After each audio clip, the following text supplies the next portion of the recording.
첫 번째 시간으로 오늘 소개 제목은 언약 속의 그리스도입니다.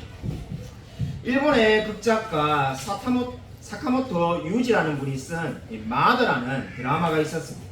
오래전에 한국에서 같은 제목으로 리메이크해서 방영되기도 하였습니다. 사카모토 유지가 쓴 이 마더라는 드라마를 보면은 주인공이 스즈하라 나오라는 사람인데 원래 조교학자로서 대학원을 졸업했는데 취업을 하지 못해서 어쩔 수 없이 초등학교 강사로 일을 하기 시작합니다. 이 스즈하라 나오는 독신으로 결혼하지 않았고 아이를 무척 싫어했습니다. 그런데도 불구하고 초등학교 2학년 자신의 반에 속해 있는 한 아이가 신경이 쓰였는데 그 아이 이름은 미치키 레나라는 아이였습니다. 미치키 레나의 사정을 알고 보니까는 어머니와 동거남 사이에서 늘 폭행을 당하고 성적으로 위협을 받고 있다는 것을 알게 됩니다. 그래서 이 마음이 동했던 이 스즈하라 나오가 결국 이 여자아이를 납치합니다. 그 납치해서는 이 아이에게 최선을 다해서 잘해주고는 그 아이에게 이렇게 말합니다. 내가 너의 엄마가 되어줄게. 그리고 정말로 엄마처럼 행동하고 엄마처럼 생각하고 살아가는 이야기가 이 드라마의 내용이 되겠습니다.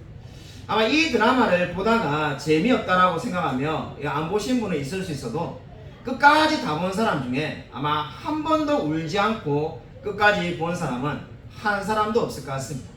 왜냐하면 이 스즈하라 나오가 정말로 부모가 어떠한 존재인지를 보여주기 때문입니다. 제가 그 드라마를 다 보고 그런 생각을 한 적이 있는데 이 유명한 극작가 사카모토 유지가 도대체 이 드라마에 대해서 뭘 말을 하고 싶었을까 한번 생각해 본 적이 있습니다. 아마 사카모토 유지는 이런 생각으로 만들지 않았을까라는 생각을 해보았습니다. 아이를 낳고 그저 아이를 낳기만 하면은 부모가 되고 가족이 되는 것이 아니라 정말로 피 한 방울 섞이지 않더라도 그 아이를 끊임없이 사랑하고 필요를 채워주는 사람이 진정한 가족이라는 것을 말하고 싶지 않았을까라는 생각을 해보았습니다. 여러분 성경에 유사한 개념이 나옵니다. 정말로 아무런 관계가 없는 본질상 진노의 자녀에 불과했던 저와 여러분을 하나님께서 부르시고 택하시고 사랑하셔서 끝까지 책임지셨다고 말씀하고 있습니다. 우리가 이 놀라운 하나님의 사랑에 대해서 얼마나 많이 이야기합니까? 근데 여러분 하나님이 저와 여러분을 사랑해야 할 그 어떠한 의무도 없습니다.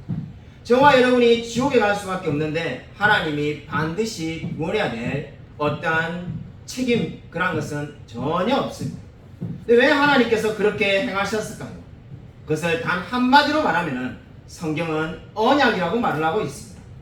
성경에 정말로 언약에 대한 말씀이 많이 나옵니다.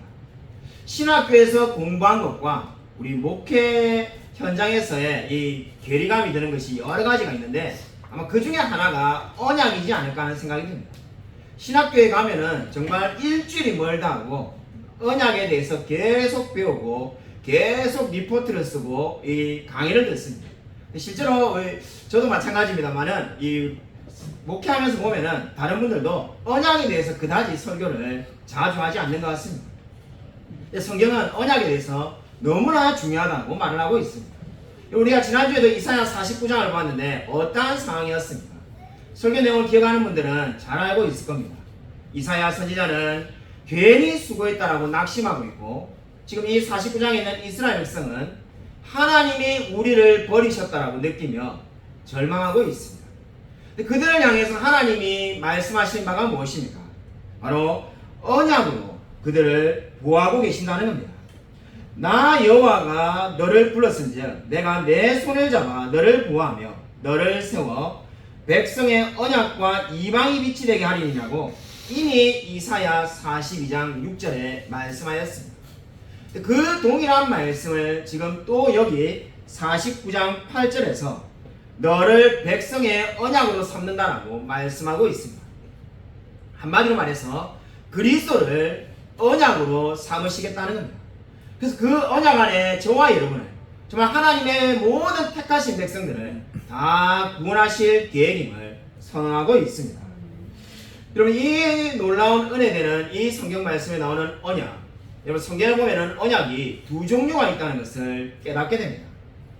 행위 언약과 은혜 언약인데, 은혜 언약은 말 그대로 하나님께서 일방적으로 베푸시는 은혜를 말합니다. 하나님께서 일방적으로 베푸시는 것이 은혜 언약입니다. 행위 언약은 뭔가? 하나님의 말씀에 순종하면은 영생을 얻고 불순종하면은 죽음의 형벌을 내리시겠다는 겁니다. 우리 세례 받을 때 우리 학생들도 최근에 다 암송하였고, 세례 받을 때 우리가 암송하는 소회문답 제12문이 바로 행위 언약이 무엇인지를 잘 말씀하고 있습니다. 우리 교회에서 세례 받은 분들은 다 한 번쯤 암송했을 건데, 우리 교회에서 세례 받지 않은 분도 계시니까는 우리 마치 문답을 하는 것처럼 프린트본에 다 나와 있습니다. 제가 문제를 읽고 여러분이 한번 답을 해보시길 바랍니다. 하나님이 사람을 창조하고 사람에게 특별히 섭리하신 것은 무엇입니까?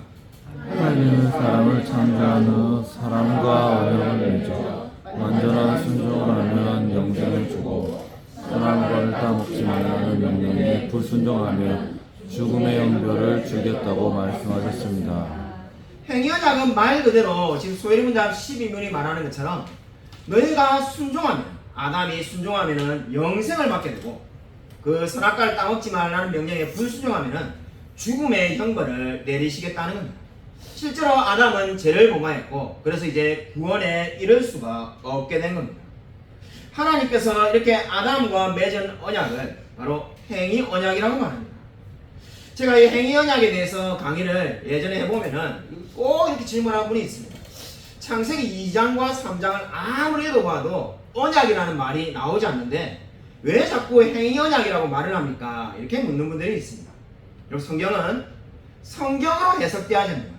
우리가 마음대로 행위 언약이라고 부르는 것이 아니라 마음대로 그냥 아담과 하나님이 맺은 이것을 언약이라고 부르는 게 결코 아닙니다.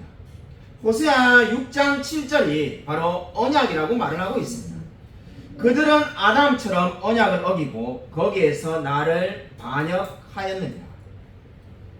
이 말이 무엇을 의미합니까? 지금 호세아서에 이스라엘 백성들이 죄를 지었는데 아담처럼 언약을 어겼다는 겁니다. 그러니까 이미 하나님께서 아담과 창세기에 언약을 맺으셨다는 거죠. 그 언약이 뭡니까? 바로 행위 언약입니다. 행위 언약이라고 말하는 이유는 올바른 행위를 하면은 복을 주고 그렇지 않으면은 죽음의 형벌을 내리시기 때문에 행위 언약이라고 말을 하는 겁니다. 여러분, 이 언약이 무엇입니까? 언약은 한마디로 계약을 맺는 것이었습니다. 고대 근동에 보면은 이 언약을 맺는 것을 이게 당시에 많이 있었습니다. 왜냐하면은 우리 시대와 같이 어떤 계약을 맺을 때 우리가 지금 뭐 문서 계약서를 쓰고 거기에서 뭐 공증을 받고 이렇게 할 수 없기 때문에 두 당사자 간에 계약을 맺을 때는 바로 언약을 맺을 때 이렇게 하겠다고 합니다. 동물을 쪼개놓고는 그 쪼갠 고기를 놔둡니다. 그리고 두 당사자가 두 개의 쪼갠 고기 사이를 지나가는 겁니다. 이게 무슨 의미가 있는가? 둘 중에 한쪽이 만약에 계약을 위반할 경우에 이 쪼갠 동물처럼 반드시 죽게 될 거라는 것을 의미하는 겁니다. 그러니까 우리 같이 지금 현대 뭐 문서가 없고 이 무슨 뭐 변호사가 이 공증을 해주는 시대가 아닌 이 고대 시대에는 동물을 쪼개놓고는 일종의 의식을 맺는 겁니다. 그래서 누구든지 이 계약을 어기는 사람은 반드시 동물처럼, 이 쪼갠 동물처럼 죽게 될 거라는 겁니다. 그런데 여러분, 성경을 보면은 이 지금 아담이 맺은 언약은 행위 언약이라고 말했는데 첫 번째 우리 은혜 언약이라고 말할 수 있는 아브라함 언약을 보면은 그 내용이 너무나 은혜롭습니다. 여러분, 창세기 15장 17절부터 18절 프린트본에 다 나와 있습니다. 창세기 15장 17절 18절 우리 같이 한 목소리 한번 읽겠습니다. 프린트본에 있습니다. 같이 한번 읽겠습니다. 네, 시작. 해가 져서 어두울 때 연기나는 하나가 보이며 하늘의 불이 뚫린 고기 사이로 지나가라. 그날에 여호와께서 아브라함과 더불어 언약을 세워 이르시되 내가 이 땅을 애굽 땅에서부터 그 큰 강 유브라데스까지 내 자손에게 주노니. 아멘. 여러분, 고대 시대에 언약을 어떻게 맺었다고 했습니까? 쪼갠 고기 사이에 두 당사자가 지나가는 거죠. 근데 이 아브라함도 지금 하나님과 이제 계약을 맺고 있습니다. 그래서 이 우리 앞전은 다 읽지 않았지만은 아브라함이 하나님 오시길 기다리다가 지쳐가지고 잠이 들 정도로 계속 기다리고 있었습니다. 근데 이 하나님께서 오셔서 어떻게 합니까? 쪼갠 고기 사이로 횃불이 하나님만 지나가신다는 겁니다. 이것이 무엇을 의미할까요? 원래 계약을 맺으면 두 당사자가 같이 지나가는 겁니다. 양쪽이 쌍방 책임인 거죠. 당연히 그런 것이 아니겠습니까? 계약을 맺었는데 너도 책임 있고 나도 책임 있고 이렇게 돼야 되는데 하나님만 무한정으로 책임을 지시겠다는 겁니다. 하나님이 꼭 이렇게 해야 될 의무가 있는 게 아닙니다. 이렇게 꼭 하셔야만 할 어떠한 책임이 있는 것도 아닙니다. 근데 하나님께서 원하셔서 스스로 완전히 자신만 일방적으로 이 모든 구원에 대해서 책임을 지시겠다는 겁니다. 그것이 바로 하나님과 아브라함이 맺은 언약의 내용이 되겠습니다. 그래서 우리는 이것을 은혜 언약이라고 부릅니다. 왜냐하면 하나님께서 일방적으로 우리에게 은혜를 베푸신다는 겁니다. 그리고 성경에 나오는 모든 언약들이 다 은혜 언약입니다. 아담과 맺은 행위 언약 외에는 다 은혜 언약인데 아브라함과 맺은 언약이 있었고 시내산 언약이 있고 다윗 언약이 있습니다. 그 모든 것들이 다 은혜 언약입니다. 이렇게 말하면 성경을 잘 아는 분들은 아마 목사님 그 신명기 28장에 그 나오는 들어가도 복을 받고 이렇게 나가도 복을 받고 그 뒤에 보면 저주가 더 많이 이렇게 나오는데 그거는 행위 언약 아닙니까? 이렇게 묻는 분들이 꼭 있습니다. 어떻게 보면 그게 마치 아담처럼 조건이 걸려 있는 것처럼 보이니까 이 조건적인 언약, 행위 언약 아닌가 이렇게 묻는 분들이 있습니다. 이미 구원을 받은 사람에게 그렇게 말씀하는 겁니다. 그 계명을 지키지 못하면 구원이 취소된다는 것을 말하는 것이 아니라 이미 홍해를 건너고 구원을 받은 사람에게 내가 정말 하나님의 말씀대로 살면은 내가 그 가정에 축복을 이룰 거고 그렇지 못하면은 이제 벌을 내리겠다고 말을 하는 겁니다. 그래서 그것이 지금 결코 행위 언약을 말하는 것이 아닙니다. 그러므로 하나님께서 일방적으로 베푸시는 이 은혜 이것을 바로 뭐라고 말하는 겁니까? 언약이라고 말을 하는 겁니다. 근데 안타깝게도 정말 우리 시대의 일부의 사람들은 이 은혜 언약을 어떻게든지 축소하려는 경향을 가지고 있습니다. 제가 그저 이 녹음하고 있어서 어느 학교라고 말은 하지 않겠습니다만은 제가 세 군데의 신학교를 다녔는데 그 중에 한 신학교에서 실제로 강의 시간에 일어난 이야기입니다. 교수님께서 은혜 언약이 그 무조건 행위를 필요 없이 하는 그런 것이 아니라는 겁니다. 그래서 들을 때 무슨 말인가 이렇게 하면서 들었는데 창세기 17장 1절을 말하면서 아브라함 언약을 보면은 내 앞에서 행하여 완전하라고 말을 한다는 겁니다. 행하여 완전하라는 것이 뭔가? 결국 이 행위에 따라서 아까 말했던 아담 언약처럼 행위가 완전하면은 복을 주고 그렇지 않으면은 실패한다는 것을 의미한다라고 아담 언약과 아브라함 언약이 똑같다고 말하려는 겁니다. 그래서 어느 강의를 듣던 목사님이 그게 아니라고 방금 제가 설명을 드린 것처럼 이 쪼갠 고기 사이로 하나님만 지나갔다 이렇게 말을 했는데도 전혀 받아들이지 않았습니다. 그때 막 제가 그 강의를 들으면서 가슴이 답답했습니다.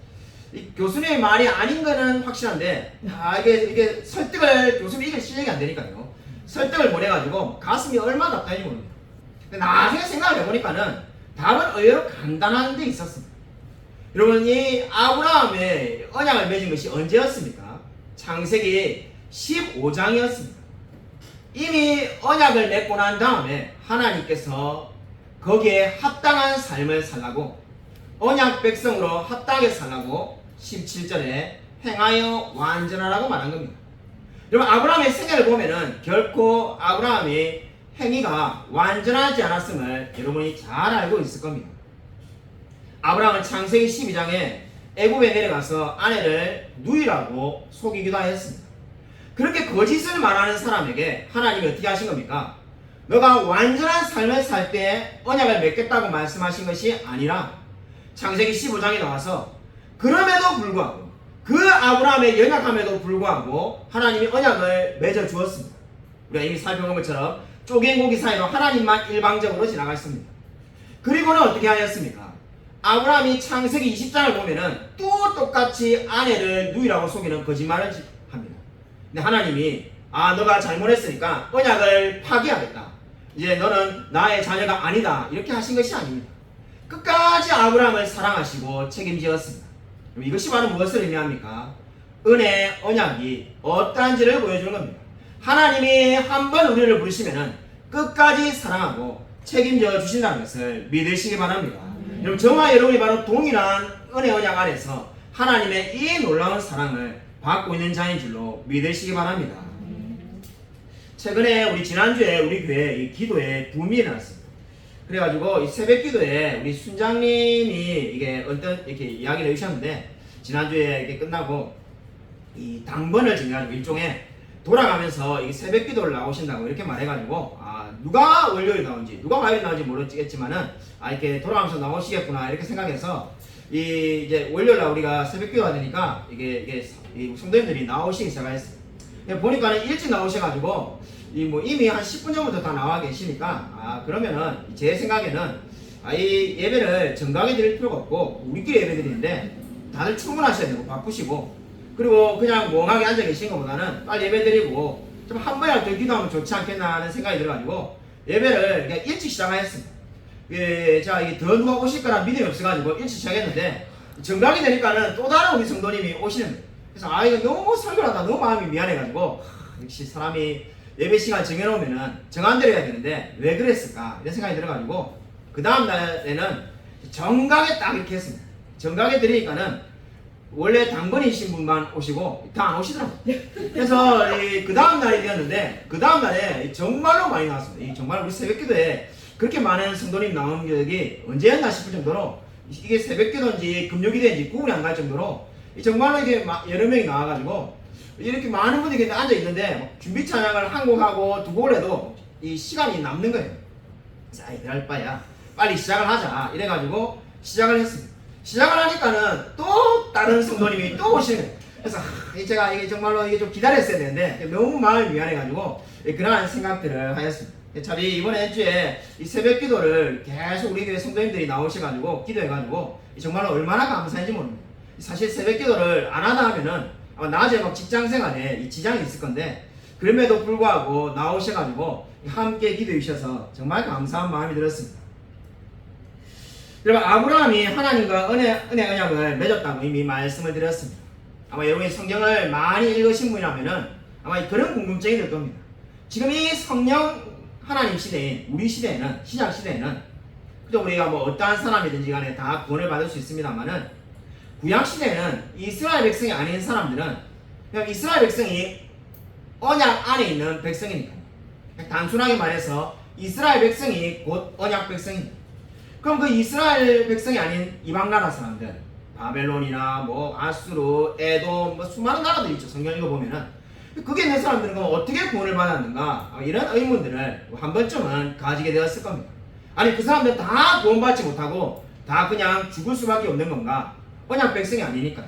선택받은 민족이 아니니까 죽을 수밖에 없는가? 이런 아마 생각을 한 번쯤은 해보았을 겁니다. 그 사람들은 어떻게 구원을 받았을까요? 언약 밖에 있는 사람들은 구원을 받지 못했을까요? 그렇지가 않습니다. 욥기를 보면은 욥기의 욥이 아브라함과 똑같은 시대를 살았던 사람이 욥기의 욥입니다. 성경에 보면은 창세기는 저기 있고 앞에 있고 욥기는 저 멀리 있으니까 두 사람이 완전 다른 시대를 살은 것처럼 보이지만은 성경 내용 읽어보면은 같은 족장 시대라는 것을 우리가 쉽게 알 수가 있습니다. 근데 아브라함과 이 욥이 같은 시대에 살았는데, 그러면 이 욥기가 왜 필요한가 이런 생각을 할 수가 있습니다. 그냥 창세기에 아브라함만 있어도 충분할 것 같은데 욥기가 있는 이유가 욥기 1장 1절에 나와 있습니다. 우리 욥기 1장 1절, 자, 프린트물에 적어놓았는데 우리 같이 한번 한 목소리 읽겠습니다. 네, 시작. 우스 땅에 욥이라 불리는 사람이 있었는데 그 사람은 온전하고 정직하여 하나님을 경외하며 악에서 떠난 자라. 우스 땅이라는 말에 주목해 보십시오. 욥이 우스 땅에 살았습니다. 우스 땅은 한마디로 말해서 이스라엘 밖에 있는 땅이었습니다. 언약 밖에 살고 있던 사람이 누굽니까? 욥이었습니다. 그 욥을 근데 성경이 뭐라고 말합니까? 하나님을 경외하며 악에서 떠난 자라는 겁니다. 어떻게 해서 이 욥이 하나님을 믿게 되는지 모르지만은 누군가 복음을 전했고 분명히 말씀을 들었을 겁니다. 그래서 언약 밖에 있지만은 그가 언약 안으로 들어와서 하나님을 경외하는 사람이 되었다고 성경은 말씀하고 있습니다. 그리고 욥은 무엇을 보여주는 사람입니까? 구약 시대에도 언약 밖에 비록 살고 있었지만은 하나님을 경외하며 하나님을 믿고 살아갈 수 있음을 보여주는 경우가 바로 욥이 되겠습니다. 여러분, 우리가 언약에 대해서 말씀을 하고 있는데 하나님은 그러면 그리스도를 백성의 언약으로 삼으신 그 목적이 무엇일까요? 오늘 성경 말씀에 그리스도를 백성의 언약으로 삼으셨다고 하는데 세 가지 이유 때문에 그리스도를 백성의 언약으로 삼으셨습니다. 첫 번째 이유가 의심하는 성도들에게 확신을 주기 위해서입니다. 그리고 그리스도인 중에도 언약에 별로 관심이 없는 사람들이 그저 늘 있어 왔습니다. 이 교회를 다니고 신앙생활 하지만은 언약에 대해서 전혀 관심이 없고 그냥 자신이 심지어 선택받은 사람인지 된지도 확신이 없이 두려운 마음 가운데 살아가는 분들이 있습니다. 근데 그러한 사람일수록 무엇이 필요하겠습니까? 반드시 그리스도를 붙들고 확신을 가지고 살아야만 합니다. 근데 그러한 확신을 어떻게 가질 수가 있습니까? 바로 언약을 통해서 확신을 가질 수가 있습니다. 그럼 한번 이렇게 생각을 해보십시오. 제가 여러분에게 할 말이 있다고 말하면서 내일 월요일 저녁 7시에 교회에 나오라고 하면은 아마 여러분들이 다 나오실 겁니다. 아마 한 분도 마음속에 야, 내가 저녁 7시에 나가면은 우리 김성실 목사님이 교회에 없으면 어떻게 하지? 이렇게 생각하는 사람은 없을 겁니다. 왜냐하면 우리 목사님의 인격을 믿고 제 인격을 믿고 목사님이 그렇게 말했는데 당연히 계시겠지 하고 나올 겁니다. 근데 만약에 제가 여러분에게 내일 저녁 7시에 여러분이 교회에 나오면은 100억을 주겠다 이렇게 말하면은 그 말을 믿을 사람은 한 사람도 없을 겁니다. 왜냐하면 제가 100억을 줄 만한 능력이 안 되기 때문입니다. 여러분, 제가 여러분에게 지금 무엇을 말씀하는지 아시겠습니까? 여러분, 이 언약을 지키기 위해서는 언약의 은혜를 저와 여러분에게 베풀기 위해서는 두 가지 조건이 성립되어야만 합니다. 하나님이 신실한 분이셔야만 합니다. 하나님이 약속한 것을 괜히 약속했다면서 취소하겠다라고 해서는 결코 안 됩니다. 하나님이 신실한 분이셔야 되고 두 번째가 뭐가 필요하겠습니까? 그 약속을 이루실 만한 능력을 가지고 계셔야만 합니다. 그렇기 때문에 신약 성경에 보면 예수님께서 이렇게 말씀하셨습니다. 마태복음 11장 28절에 수고하고 무거운 짐진 자들아 다 내게로 오라 내가 너희를 쉬게 하리라. 제가 여러분에게 이렇게 말해본들 이 말은 아무런 의미가 없습니다. 왜냐하면 저는 여러분의 그 모든 죄를 대신 질 수가 없고 그 죄를 용서해 줄 만한 능력이 없기 때문입니다. 그리스도께서 어떻게 이렇게 말씀할 수가 있습니까? 그 그리스도는 신실하시고 그리고 또한 이 모든 우리의 죄를 용서하실 수 있는 능력을 갖추고 계신 분이시기 때문입니다. 그렇기 때문에 저와 여러분이 구원을 받게 된 줄로 믿으시기 바랍니다. 여러분, 그 그리스도께서 그 하나님께서 지금 어떻게 행하신다는 겁니까? 언약을 통해서 저와 여러분을 끝까지 추격하시고 저와 여러분에게 의심하고 있는 저와 여러분에게 확신을 주고 계신다라고 말씀하고 있습니다. 혹시 여러분 마음 가운데 의심이 있습니까? 이 말씀을 통해서 위로받으시고 확신을 가지시기 바랍니다. 제가 우리 개척한 지 얼마 되지 않아가지고 2015년 11월로 기억합니다. 2015년 11월에 처음으로 중국 심천에 이 설교하러 강의를 하러 가기로 되었습니다. 그래가지고 일주일 동안 가기로 했는데 우리 이하평 목사님에게 제가 어떻게 가야 되냐니까는 이 심천으로 바로 오는 공항 비행기가 있는데 그렇게 가면은 너무 비싸기 때문에 홍콩을 경유해서 오라는 겁니다.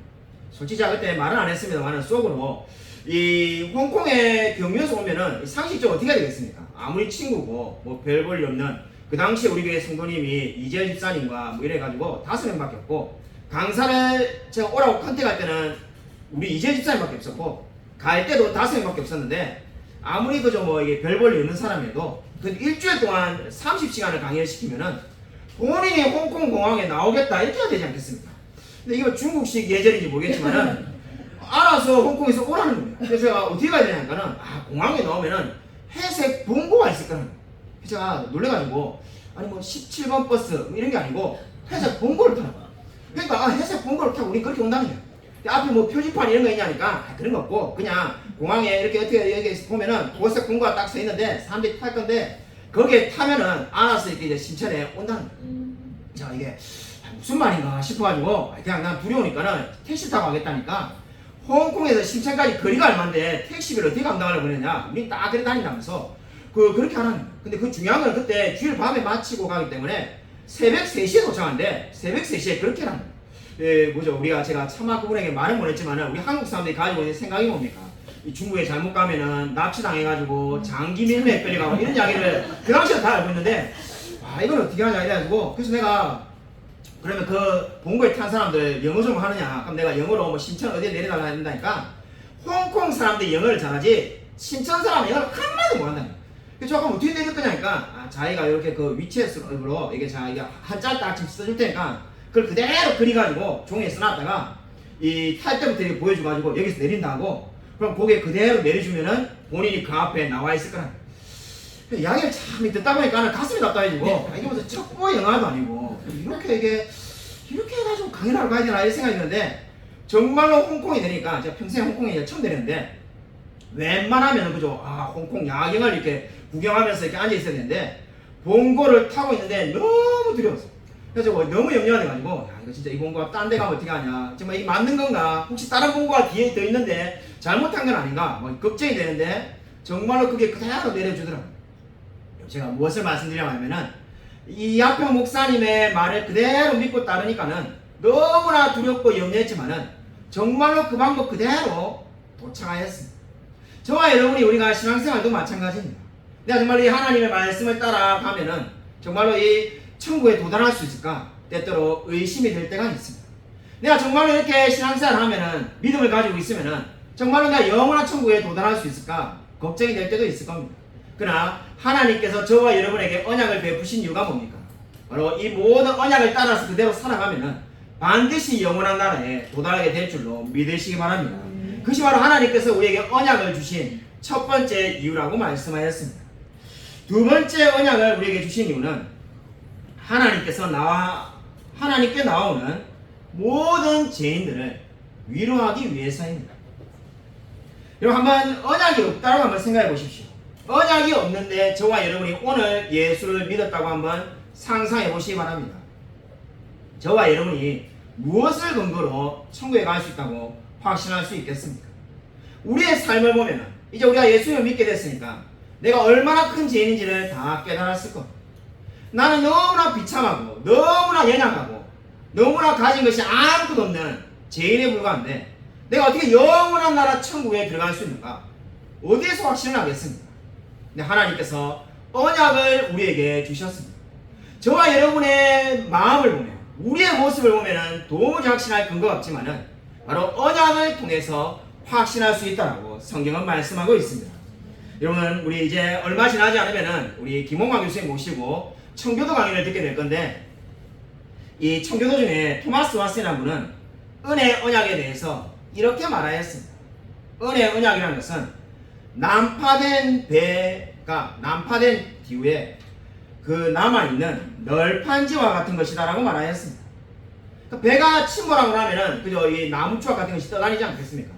정말 살기 위해서 그것을 붙잡지 않겠습니까? 그와 같은 것이 바로 뭐라는 겁니까?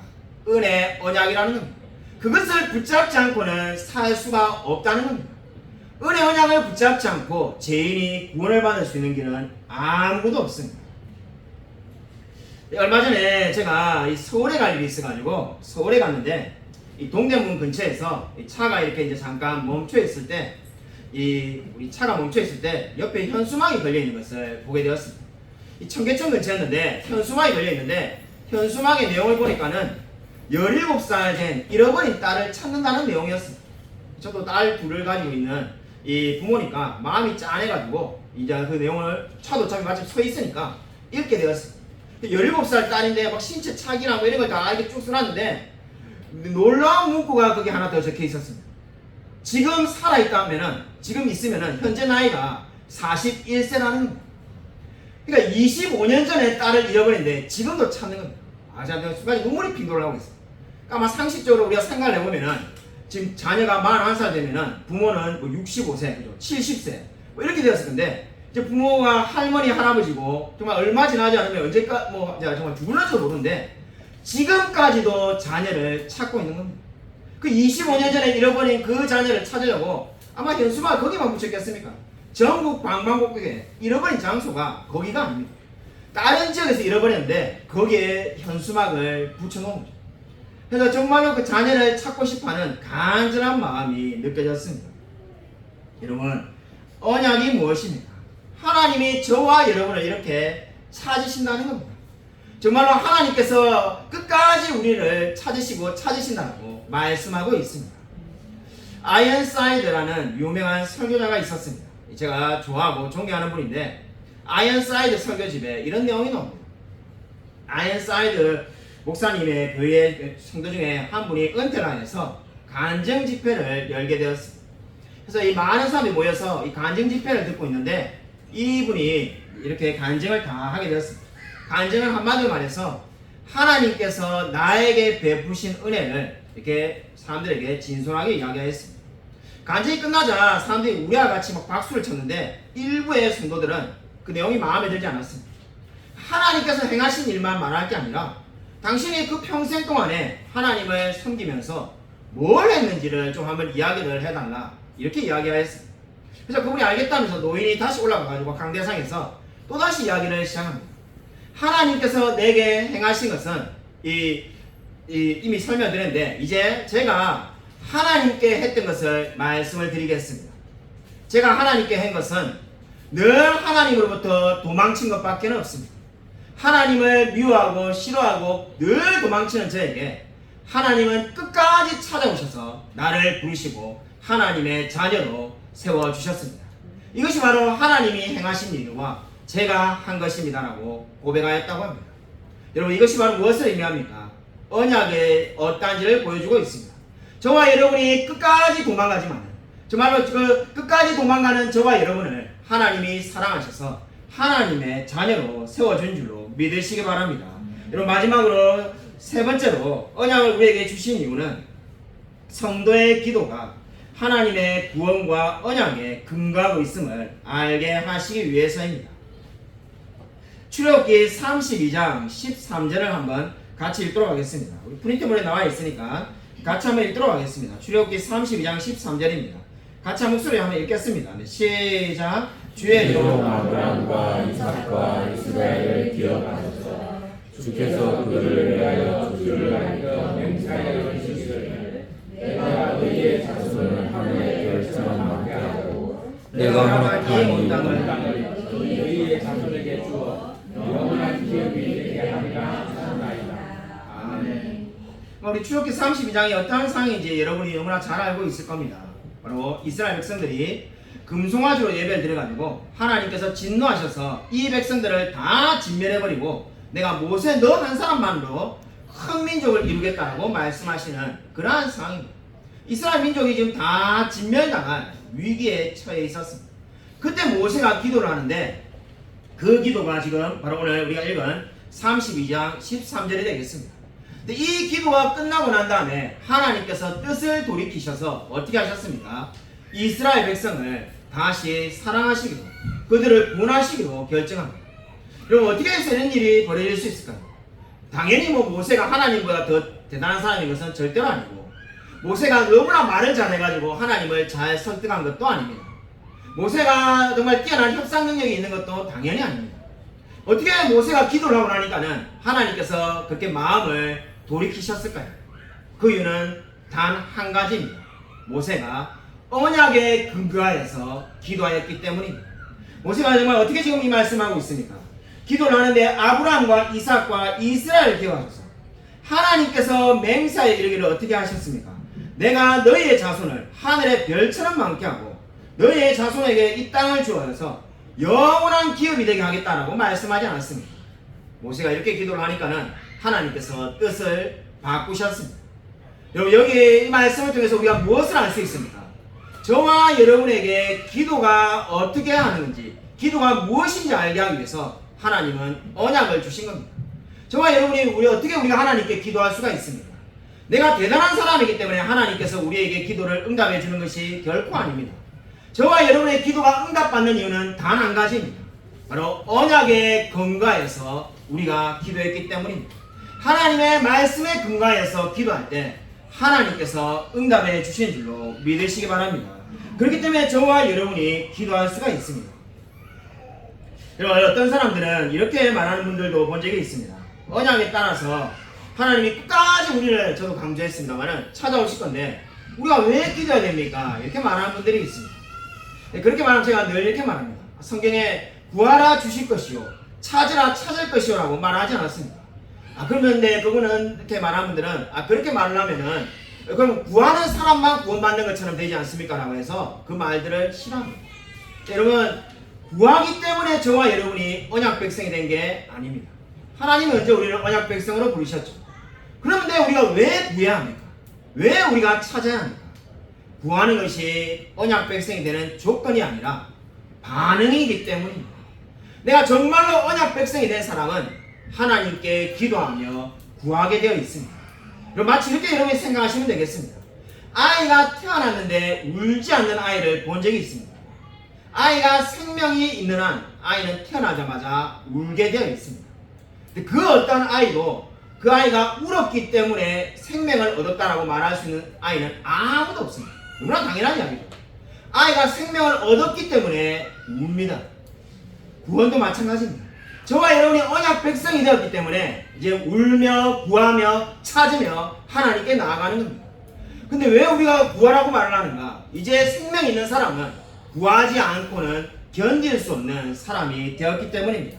그렇기 때문에 여러분이 정말로 하나님의 언약 백성이 되었다면, 정말로 저와 여러분이 구원받은 사람이라면 기도하지 않고는 견딜 수가 없을 것입니다. 여러분 어제 우리 교회에서 청소년 인권 강의가 있었습니다. 우리 교회 학생, 학부모님들이 물론 상신제자교회와 포도나무교회에서 오셔가지고 우리가 많은 분들이 이게 오셔서 집회를 잘 마치게 되었습니다. 그래서 참 감사했는데 특별히 강사로 우리 두 분이 오셨는데 한 분은 우리 YFC 수련회 때 제가 만나 뵀던 분이고 또 한 분은 이 장실래 교수님이 오셔가지고 두 분이 이게 나누어서 잘 강의를 2시간 동안 해주셨습니다. 두 분이 이 무료로 와서 이렇게 강의를 해주셔서 얼마나 기했는지 모릅니다.